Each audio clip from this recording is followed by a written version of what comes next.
YouTube పెట్టగానే success అయితే రాదండి. దానికోసం మనం చాలా కష్టపడాలన్నమాట. సో చూసే వాళ్ళకి ఏమనిపిస్తుంది అంటే వీడియోలు తీసుకుంటున్నారు, సింపుల్గానే ఉంటుంది అనుకుంటున్నారు. కానీ వీడియో తీసేటప్పుడు అది ఎడిటింగ్ చేసి వాయిస్ ఓవర్ ఇచ్చి దాన్ని నీట్గా చేసేటప్పటికి చాలా కష్టమండి.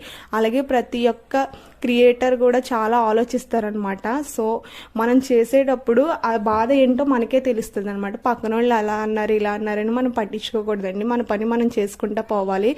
సో ఎక్కడైనా సరే వీడియో తీసేటప్పుడు సిగ్గుపడకూడదండి. సిగ్గుపడితే నాలాగే అవుతారు. ఫస్ట్లో నేను వీడియో తీయడానికి మొహమాట పడేదాన్ని. సో మొహమాటం కాకుండా మా వారు కూడా ఎగతాళి చేసేవారు అనమాట. సో నేను అలా ఆగిపోయేదాన్ని. ఇప్పుడైతే ఎవరు ఎగతాళి చేసినా ఆగట్లేదనమాట. నా పని నేను చేసుకుంటా పోతున్నాను. సో నాకు ఒకటే డ్రీమ్ ఉందండి. నేను ఎలాగైనా యూట్యూబ్లో సక్సెస్ అవ్వాలనే డ్రీము.